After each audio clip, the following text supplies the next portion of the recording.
नमस्कार, स्वागत है आपका। देश के जाबाज रणबांकुरे, भारत मां के सच्चे सेवक, देश के सर्वमान्य अधिकारी बिपिन रावत इस तरह से हमें अलविदा कह देंगे, ऐसा कभी सोचा न था।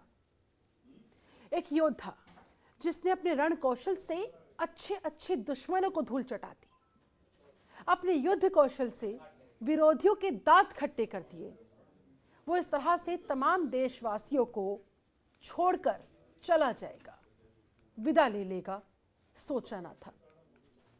Chief of defence staff general Bipin Rawat का आज हेलीकॉप्टर दुर्घटना में निधन हो गया है। जनरल रावत, उनकी पत्नी सहित 14 लोग भारतीय वायुसेना के जिस हेलीकॉप्टर में सवार थे, वो हेलीकॉप्टर आज दोपहर 1 बजे तमिलनाडु के नीलगिरी जिले में दुर्घटनाग्रस्त हो गया था। एमआई सीरीज के हेलीकॉप्टर से ये लोग उड़ान भरे थे। यह हेलीकॉप्टर सुलूर आर्मी बेस से उड़ान भरकर आगे के लिए रवाना हुआ था और इसके कुछ ही देर बाद ये नीलगिरी में दुर्घटनाग्रस्त हो गए, ये खबर सामने आई। इस दर्दनाक हादसे में 13 लोगों की मौत हुई है, जबकि बचने में सफल रहे एक शख्स का बुरी तरह से झुलसने की वजह से उपचार अभी जारी है। जनरल रावत के अलावा उनकी पत्नी, उनके डिफेंस असिस्टेंट, सुरक्षा कमांडोज, भारतीय वायुसेना के जवान भी हेलीकॉप्टर पर सवार थे। भारतीय वायुसेना की ओर से एक ट्वीट में कहा गया कि बेहद अफसोस के साथ बताना पड़ रहा है कि जनरल बिपिन रावत, श्रीमती मधुलिका रावत और हेलीकॉप्टर में सवार 13 अन्य लोगों की इस दुर्घटना में मृत्यु हो गई है। ये यूं कहे, ये शहीद हो गए हैं।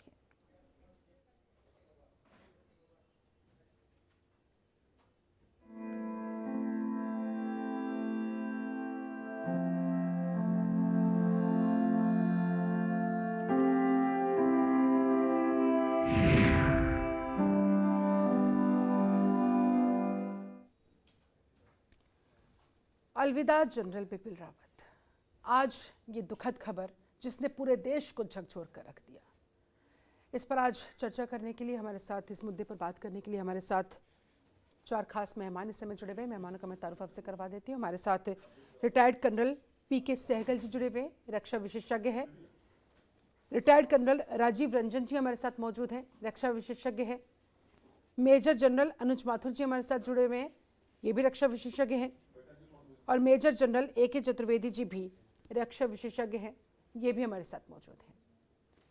सबसे पहले चर्चा की शुरुआत AK चतुर्वेदी जी आपके साथ करना चाहूंगी। अब भी विश्वास नहीं हो पा रहा है, कल तक या आज सुबह तक जिन जनरल बिपिन रावत को हम देख रहे थे, सुन रहे थे, उनके होने की वजह से हमारा देश एक ताकत का एहसास कर रहा था, शाम होते होते वो हमारे बीच नहीं रही। अब भी विश्वास नहीं हो पा रहा है। अब भी मन कर रहा है कि शायद कहीं से कोई ऐसी खबर आ जाए कि नहीं, वो जिंदा है। लेकिन अफसोस, ये दुख भरी खबर और ये कड़वा सत्य जो हम तमाम देशवासियों को आज सहना पड़ रहा है, आप क्या कहेंगे? शिल्पा जी, पहले तो मैं जनरल रावत साहब को बहुत अपनी अश्रुपूरित श्रद्धांजलि अर्पित करता हूं। एक सिपाही की मौत, वो उनका देहांत हुआ है। जैसे एक अपने कर्तव्य की पथ पर चलते हुए उनको ये वीर गति प्राप्त हुई है, तो ये सोल्जर के लिए, एक सिपाही के लिए इससे बड़ा गौरव की बात नहीं हो सकती है। जहाँ तक दुख और सुख सिपाही दोनों में सम होता है, और जो एक सैनिक का जो धर्म है वो देश के प्रति होता है। और आज जो एक देश के सच्चे सैन्य सपूत थे, उन्होंने एक तरह से अपनी प्राणों की आहुति देश की सेवा में दी है। तो इसलिए मैं इस पे दुख नहीं करूँगा। मुझे गर्व है कि जनरल रावत ने एक वीर गति को प्राप्त हुए हैं। मैं जनरल रावत को बहुत दिनों से जानता हूं, और जो आपने कहा कि आज सुबह तक सब ठीक ठाक था, सही, ये तो जीवन का सत्य है। कब कहाँ कैसे क्या हो जाए, क्या कहा जा सकता है। तो इन परिस्थितियों के लिए, इन कॉन्टिजेंसीज के लिए, इन सिचुएशंस के लिए हर सिपाही हमेशा तैयार रहता है। जब वो घर से निकलता है तो ये सोच के नहीं कि मैं ये करूँगा, मैं वो करूँगा। कर्तव्य पथ पर जो मिले, यह भी सही, यह भी सही, यही उसके जीवन का एक उद्देश्य होता है। तो और एक बहुत ही योग्य परिवार से, इनके पिताजी भी लेफ्टिनेंट जनरल थे, वाइस चीफ थे। उसके बाद एक खुद भी वो सोर्ड ऑफ ऑनर थे, एक बहुत तगड़ी पलटन 511 GR के थे। उन्होंने, उनके समय में म्यांमार में वो एक्शन हुआ जब वो 4 कोर में थे, कि उन्होंने जो वहाँ के आतंकवादियों को मारा था, उन्हीं के जब वाइस चीफ थे तो सर्जिकल स्ट्राइक हुई थी। जब वो चीफ थे तो उन्होंने आर्मी में रिफॉर्म्स लाए थे। तो वो एक तरह से कहा जाए वो एक सोल्जर स्कॉलर थे।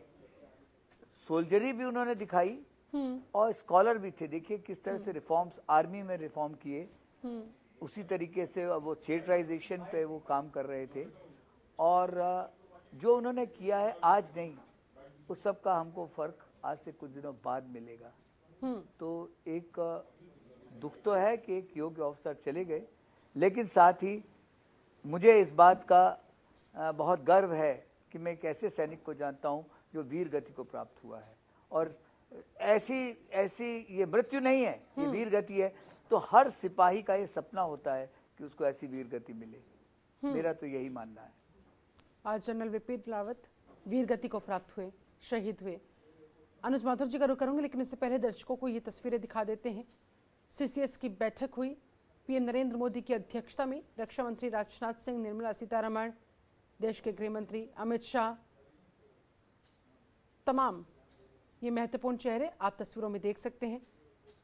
CCS की बैठक हुई। अनुज माथुर जी, आपका रुख करते हुए, अब भी देशवासी इस सदमे को बर्दाश्त नहीं कर पा रहे हैं। समझ नहीं आ रहा है कि अचानक क्या हो गया, कैसे हो गया, नियति ने कैसे एक ही झटके में हमारे CDS जनरल बिपिन रावत को हमसे छीन लिया।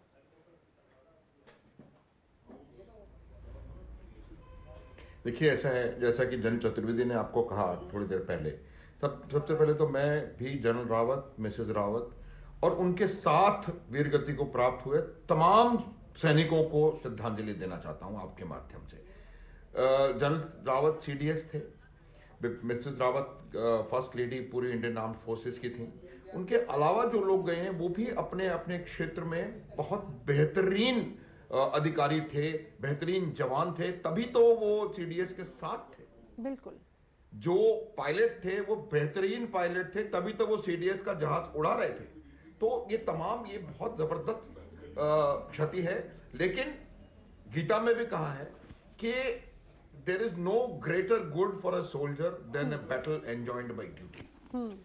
जो एक सैनिक है उसके लिए एक ड्यूटी के तरह अपने काम को करते समय जो युद्ध में जाने या ड्यूटी में बैटल जो होती है उसमें एंजॉय करने के अलावा उससे बेहतर कोई चीज हो नहीं सकती। और यही उन्होंने CDS रावत साहब ने करके दिखाया।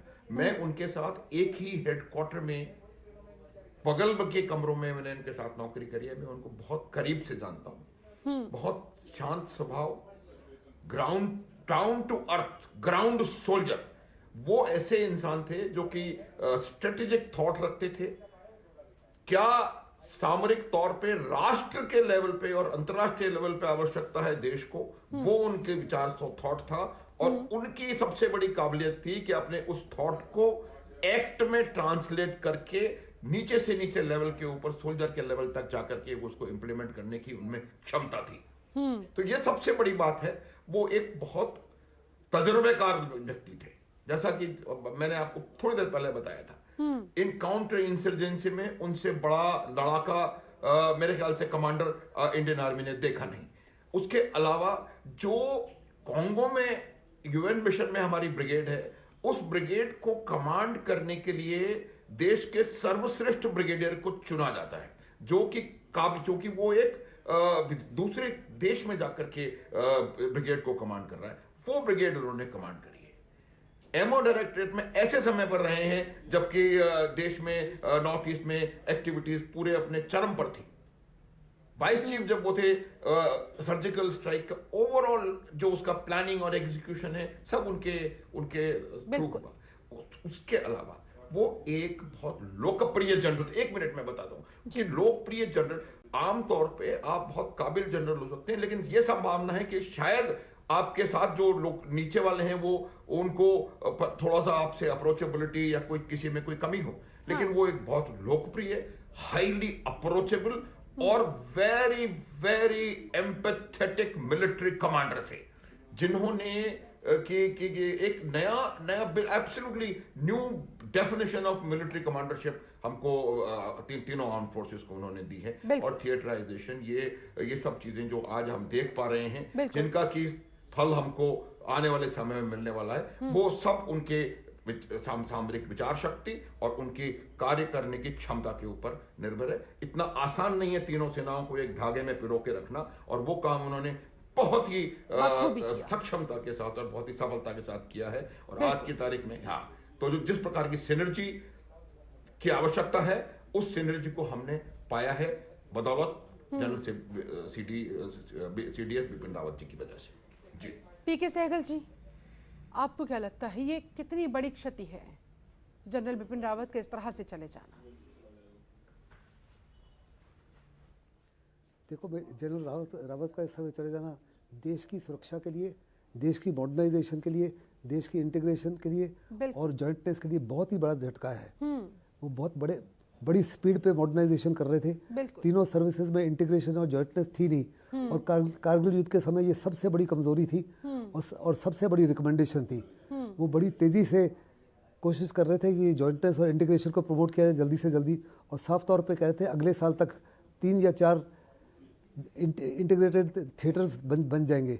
सिमिलरली वो फौज को और मॉडर्नाइज कर रहे थे, इंटीग्रेटेड बैटल ग्रुप्स बना रहे थे, जो छोटी छोटी टुकड़ियाँ होंगी, जो जिनमें हर प्रकार के इन्फेंट्री होगी, इंजीनियर्स हो गए, टैंक्स होंगे, तोपखाना होगा, अपना एयर डिफेंस होगा, सिग्नल्स होगा, जो बड़े पैमाने पर दुश्मन के साथ हावी हो सकते हैं अनेकों इलाकों में at the same point of time. फिर उनको हर प्रकार से तीनों आर्मी चीफ, नेवल चीफ और एयर चीफ ट्रस्ट करते थे। उनको मिनिस्ट्री ऑफ डिफेंस में ट्रस्ट करते थे। राजनाथ सिंह उनको चाहते थे, प्राइम मिनिस्टर उनको ट्रस्ट करते थे, अजीत डोभाल उनको ट्रस्ट करते थे। उनका रिप्लेसमेंट ढूंढना बहुत ही मुश्किल होगा। उनके निधन से सबसे बड़ा जो फ़ायदा हुआ है वो पाकिस्तान को और चाइना को हुआ है, क्योंकि बड़े बड़े वो पूरे पाकिस्तान और चाइना के बॉर्डर से वाकिफ़ थे। उन्होंने अनेकों बार पाकिस्तान और चाइना को चेतावनी दी कि अगर आपने किसी प्रकार से कोई भी हादसे करने की कोशिश की तो हिंदुस्तान जो है मुंह तोड़ जवाब देगा। चाइना को भी अगर अपनी पोजीशन दिखा दी तो बहुत बड़े पैमाने पर उनका भी इसमें हाथ इन्वॉल्वमेंट है, क्योंकि गवर्नमेंट के प्रिंसिपल एडवाइजर्स थे और उनके निधन से बहुत ही ज़बरदस्त सेटबैक है। इस सेटबैक को कम करने के लिए बड़ा लाजमी है कि without any further waste of time government of India तुरंत से उनके सक्सेसर को नॉमिनेट करे within the next few days. Initially जितनी जल्दी उनके बदले हुए acting chief of defence staff बनाए वो भी अच्छा होगा, क्योंकि कंटिन्यूटी बहुत ही लाजमी। इस समय हिंदुस्तान को बहुत ज़बरदस्त चुनौती है चाइना की तरफ से, पाकिस्तान की तरफ से, और वो हमेशा कहते हैं 2.5 फ्रंट। हाफ फ्रंट जो है वो आतंकवादियों से, आतंकवादी भी बैकफुट पे थे। साफ तौर पे कहा था हाफिज सईद को। आज सब कुछ मुझे नए सिरे से याद होने लगी है जब सुना है मैंने कि उनको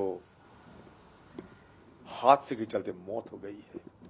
मैं यकीन नहीं कर सकते अभी भी, क्योंकि पिछले 4 दिन पहले रात 8 साढ़े 8 बजे ओवर फोन पे उनसे मेरा बात हुई थी, और आज वो नहीं है। मैं बताऊं तो क्या बताऊं।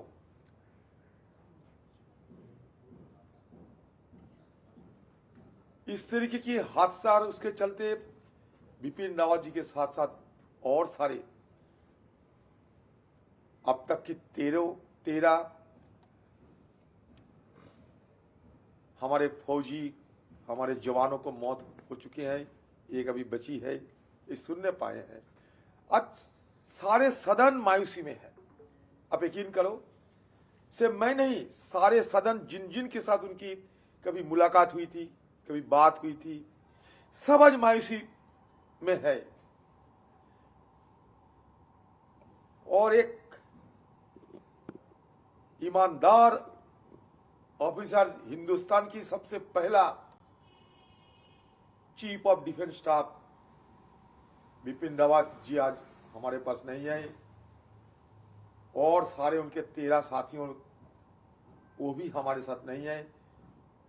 और उनके साथ जो हरजिंदर जी थे ना, वो भी हमारे साथ काफी उनकी भी रिश्ता बन गई थी, क्योंकि कह रहे हैं ना कि पेपर्स की जरूरत होते हैं, कुछ पूछने का जरूरत होती थी। हमारे टूर हुए थी कुछ दिन पहले, पिछले आजादी दिवस मनाने के लिए 15 अगस्त हम। कांग्रेस सांसद अधीर रंजन चौधरी को आप सुन रहे थे, याद कर रहे थे जनरल बिपिन रावत को, याद कर रहे थे कि 4 दिन पहले ही उनकी उन पर फ़ोन से बातचीत हुई थी। लेकिन आज ये दुखद खबर कि हेलीकॉप्टर क्रैश दुर्घटना में जनरल बिपिन रावत अब हमारे बीच नहीं रहे। हमारे साथ पूरा खास पैनल इस समय बना हुआ है। एक बार फिर से पैनल का रुख करते हुए राजीव रंजन जी, आपका रुख करूंगी। दरअसल कोशिश की जा रही है समझने की ये हुआ कैसे, क्या कुछ वजह रही, लेकिन समझ में नहीं आ रहा है, क्योंकि जिस MI सीरीज के हेलीकॉप्टर में वो सवार थे वो तो इंडियन एयरफोर्स की रीढ़ की हड्डी माना जाता है। ऐसे में क्या वाकई में लग रहा है ऐसा कि कोई टेक्निकल खामी की वजह से यह हादसा हुआ होगा, या ह्यूमन एरर की वजह से ये दुर्घटना हुई जिसने एक ही झटके में हमारे CDS को हमसे छीन लिया? राजीव जी, सबसे पहले मैं एक वीर सैनिक के निधन पर उनके दिवंगत आत्मा को श्रद्धांजलि अर्पित करता हूं। ये केवल पूरे देश के लिए एक बहुत ही सदमा और दुखद का समय है, और विशेषकर सेना को, जो सेना को ये पहली बार CDS का पोस्ट दिया गया था इतनी जद्दोजहद के बाद, इतने सालों के बाद, और वो भी पहले CDS होते हुए इस तरह उनका आकस्मिक निधन होना एक बहुत ही दुख की बात है। जहां तक आप MI-17 की बात करते हैं, ये रिलायबल हेलीकॉप्टर है और इसमें लगभग 25 सैनिक, पूरे 8 सैनिक को कैरी किया जा सकता है। 4.5 किलो की ये जो है स्लिंग में, मतलब जैसे गन से बाकी भी नीचे लटका के ले जा सकती है।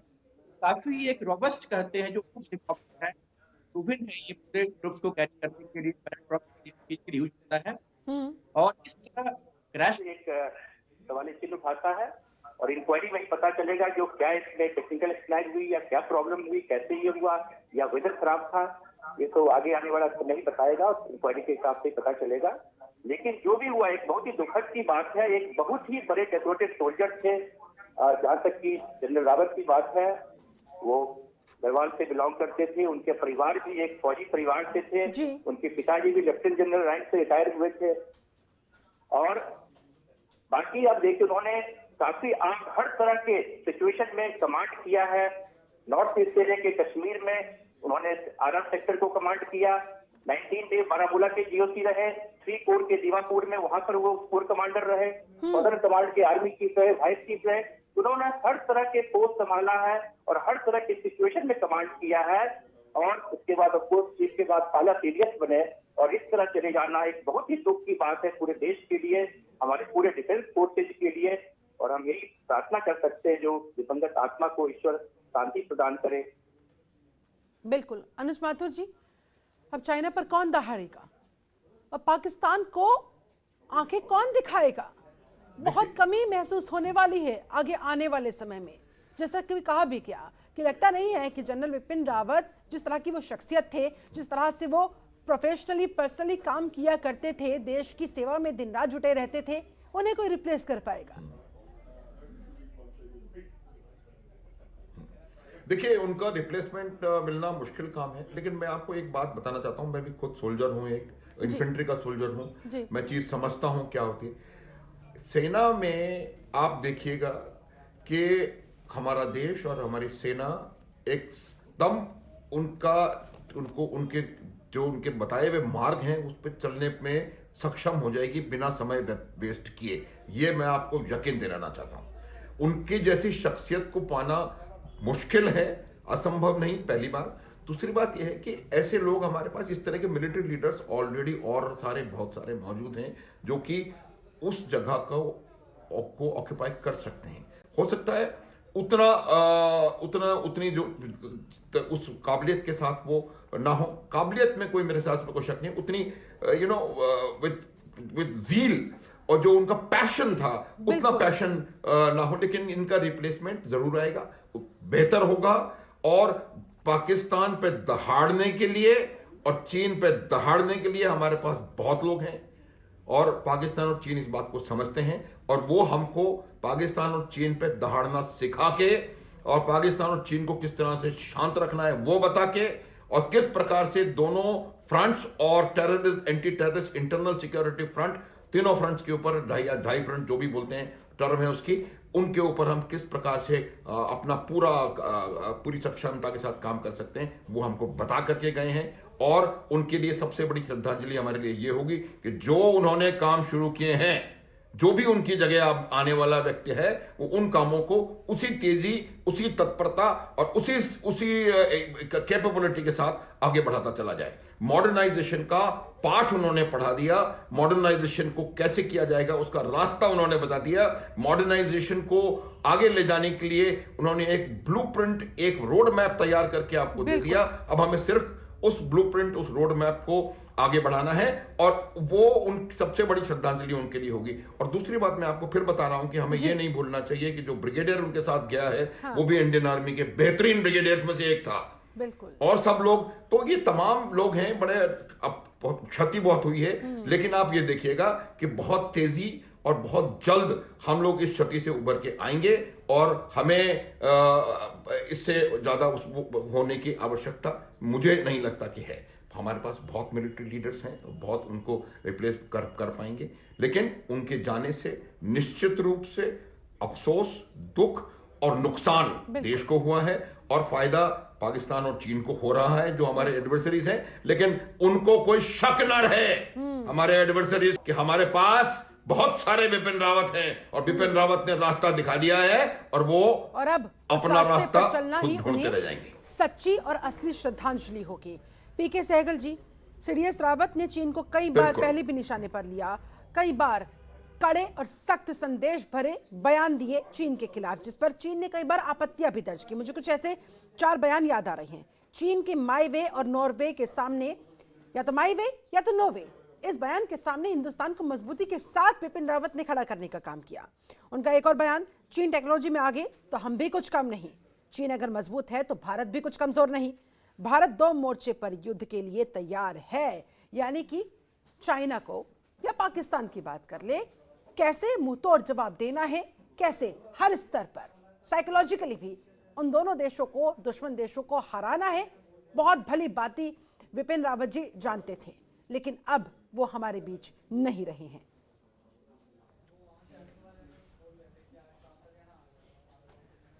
सहगल साहब, देखा जो विपिन रावत हैं, उन्होंने बहुत बड़े पैमाने पे विपिन रावत ने बहुत बड़े पैमाने पे चाइना की जो ताकत है उसको भी पहचाना, और उसकी कमजोरियां बड़ी ज़बरदस्त थी।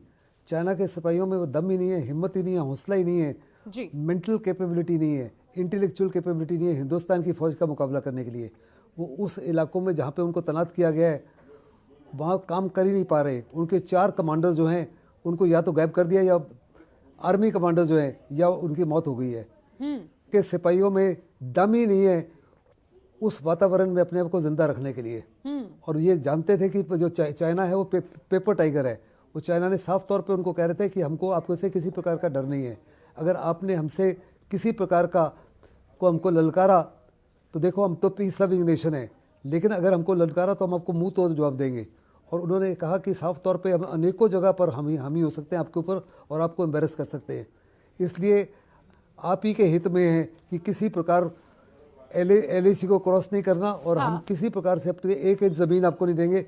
हमारी सॉवरिटी और इंटेग्रिटी के ऊपर किसी प्रकार का कोई कॉम्प्रोमाइज़ नहीं होगा, और आपने जितने लोगों को तैनात करना है कर लीजिए, जो करना है कर लीजिए। हिंदुस्तान बहुत मजबूत है और हम हर प्रकार से आपको हरा सकते हैं। जनरल बिपिन रावत अब हमारे बीच नहीं रहे हैं, उनकी कमी कभी नहीं भरी जा सकती है, हमेशा खलती रहेगी। लेकिन पाकिस्तान और चाइना किसी भूल में ना रहे, अपनी औकात में रहे। राजीव रंजन जी, आप जरा समझाएं कि खराब मौसम, जीरो विजिबिलिटी भी अगर वहां होती तो ये जो MI सीरीज का हेलीकॉप्टर था, जाहिर तौर पर इन तमाम चुनौतियों से निपटने के लिए वो पूरी तरह से सक्षम रहा होगा। फिर आखिर क्या कारण समझ में आता है कि यह हादसा हो गया?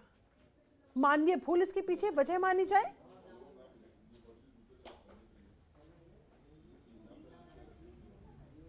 हेलीकॉप्टर एक बहुत ही प्रूवन रोबस्ट हेलीकॉप्टर है और काफी दिनों से हमारे एयरफोर्स में ये कार्यरत है। ये रशिया से ली गई है और जहां तक इसके मैकेनिक्स और इंस्ट्रूमेंट्स की सवाल है, ऑफकोर्स ये बहुत अच्छे हैं और जीरो विजिबिलिटी तो मैं नहीं कह सकता हूँ जीरो विजिबिलिटी में ऑपरेट करना ये सेफ है, लेकिन हाँ इसमें है जो पुअर विजिबिलिटी में भी चल सके, क्योंकि ये नीलगिरीज की पहाड़ है, वहां पर ये कंप्लीट हिल्स है, तो एक जो अंदेशा हम आकलन नहीं कर सकते हैं, इसकी अभी पक्का कारण नहीं आया जो ये टेक्निकल स्नैग है या एक ह्यूमन एरर है या मौसम की खराबी के कारण है। हाँ। लेकिन जरूर इतना है जो पहाड़ियों के बीच में ये हेलीकॉप्टर उड़ रहा था। हाँ। और जनरल बिपिन रावत जी वहां पर कॉल ऑफ ड्यूटी पर ही गए थे।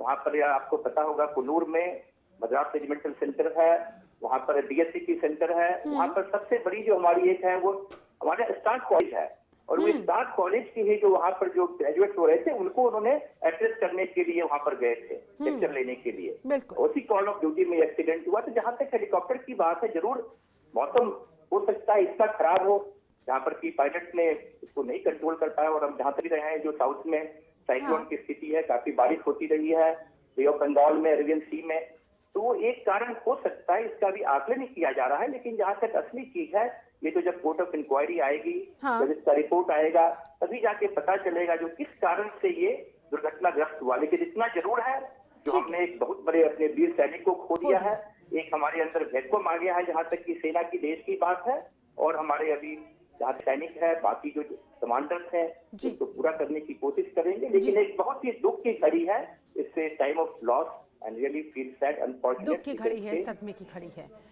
AK Chaturvedi ji, court of inquiry का राजीव रंजन जी ने जिक्र किया है, जरा आप सिविलियंस को समझाइए, आम लोगों को समझाइए ये कैसे प्रोसीजर फॉलो होता है कोर्ट ऑफ इंक्वायरी में, कैसे और किन किन चीजों से पर्दा उठाया जाता है।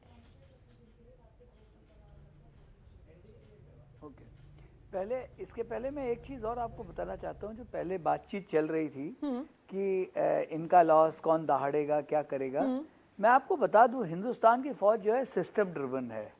यहाँ एक इंडिविजुअल की शौर्य और साहस, युद्ध कौशल तो आवश्यक है, लेकिन साथ ही कोई भी, जैसे कि आज से करीब काफी दिन पहले 1964 में अटल जी ने एक रामलीला मैदान की एक रैली में बोला था जब नेहरू जी की डेथ हुई थी कि गोद सूनी है पर कोख नहीं।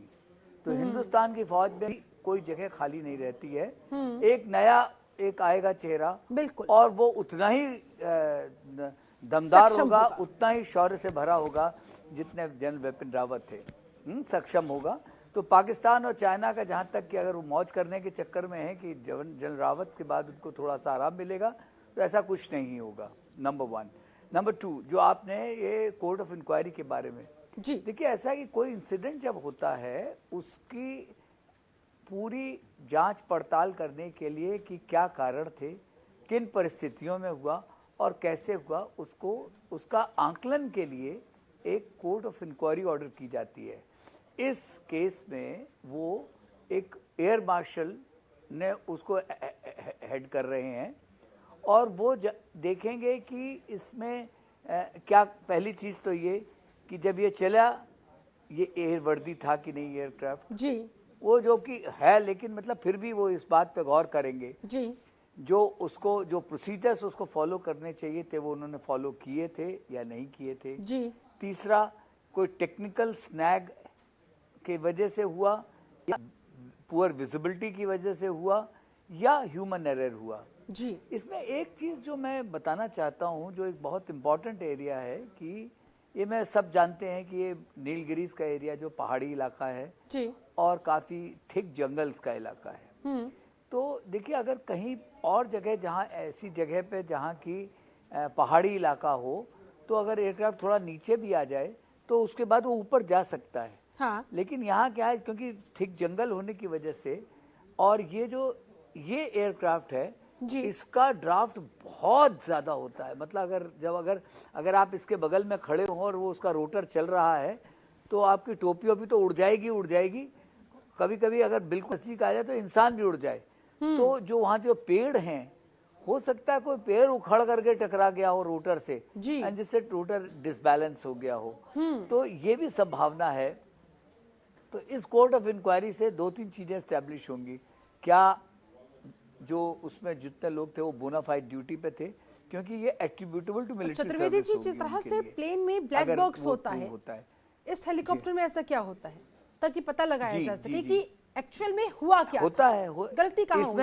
इसमें भी है जी। इसमें वो जो होगा उसका कॉन्वर्सेशन, जो उसका जो ब्लैक बॉक्स है, जब वो निकलेगा तो उसमें ये पता चलेगा कि क्या उसमें कुछ क्या एबरेशंस थे, क्या कॉन्वर्सेशन लास्ट ATC से उसका क्या कॉन्वर्सेशन चल रहा था। क्योंकि देखिए, ये जो एयरक्राफ्ट कोई भी हो, चाहे वो हेलीकॉप्टर हो चाहे हवाई जहाज हो, ये इनको कंट्रोल किया जाता है। एक फ्लाइट कंट्रोलर होता है जी, और एक ATC होता है। ATC आपको वेदर की खबर देता रहता है, फ्लाइट कंट्रोलर आपके मूवमेंट को कंट्रोल करता है। हाँ। जैसे रेलवे में कंट्रोलर होता है कि भाई इस लाइन से नहीं उस लाइन से जाओगे, तो इसमें भी वही होता है। तो वो सब चीजें, क्या डायरेक्शन सुने जा रहे थे कि नहीं जा रहे थे, क्या था, तो वो सब चीजें जो होगा उन सब से ये एक निष्कर्ष निकलेगा कि ये इसमें किस कारण से ये एक्सीडेंट हुआ, और उसके बाद उसके ऊपर जो रेमिडियल एक्शन है कि स्टैंडर्ड ऑपरेटिंग प्रोसीजर में कहीं कोई चूक तो नहीं हुई।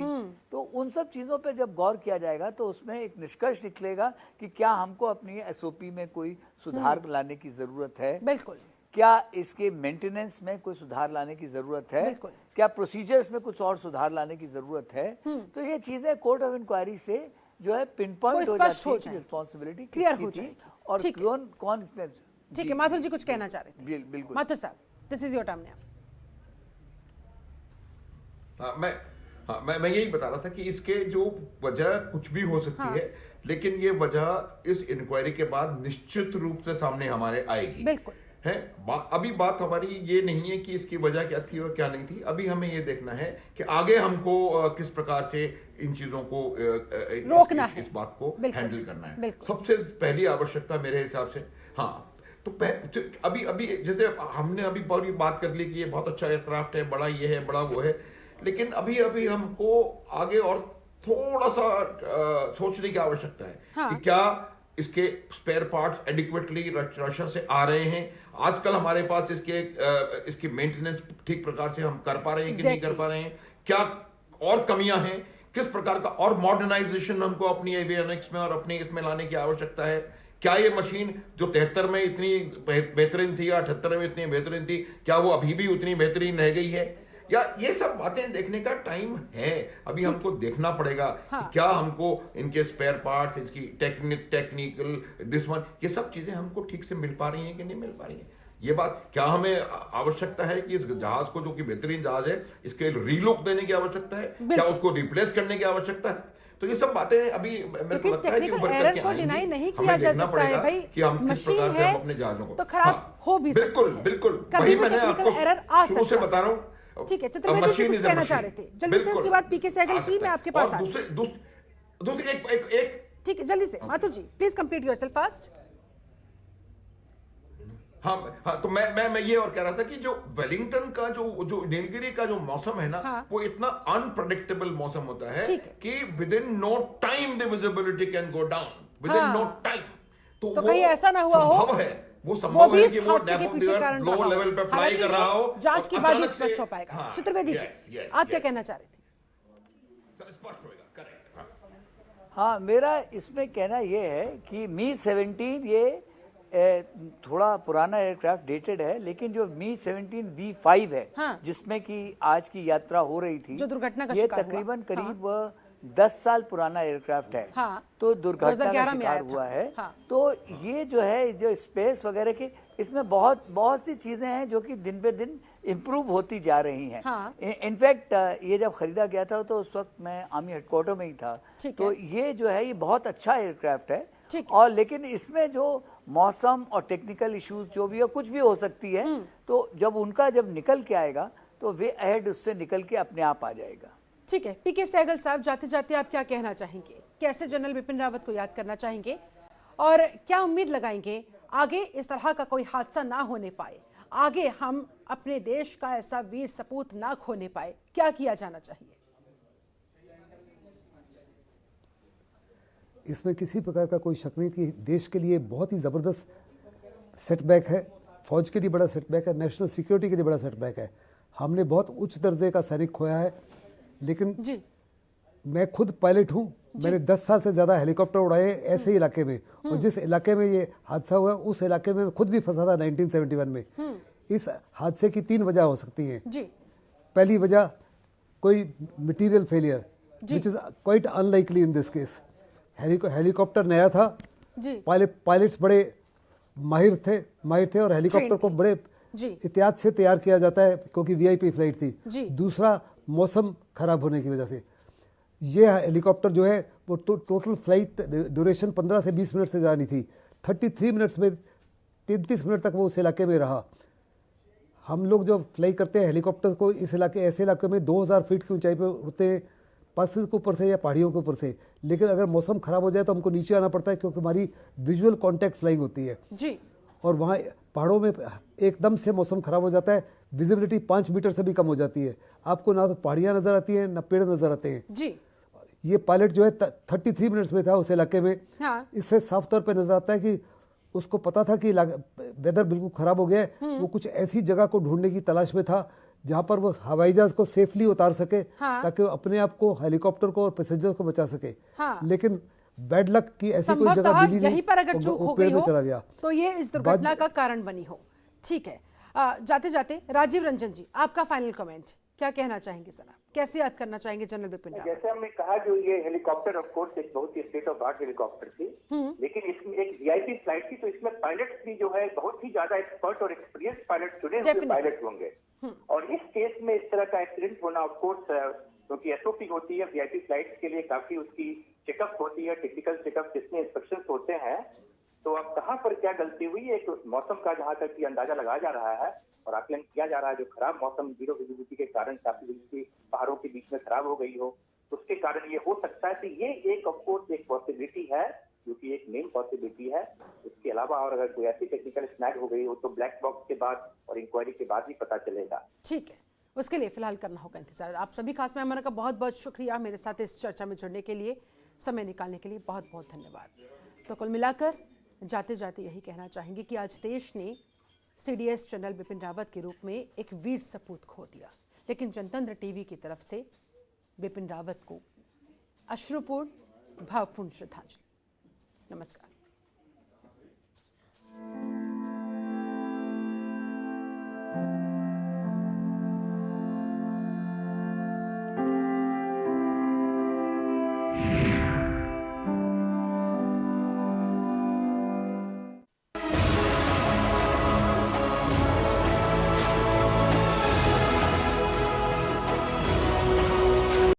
खबरों के निष्पक्ष विश्लेषण के लिए सब्सक्राइब करें Jantantra TV and press the bell icon. Never miss any update.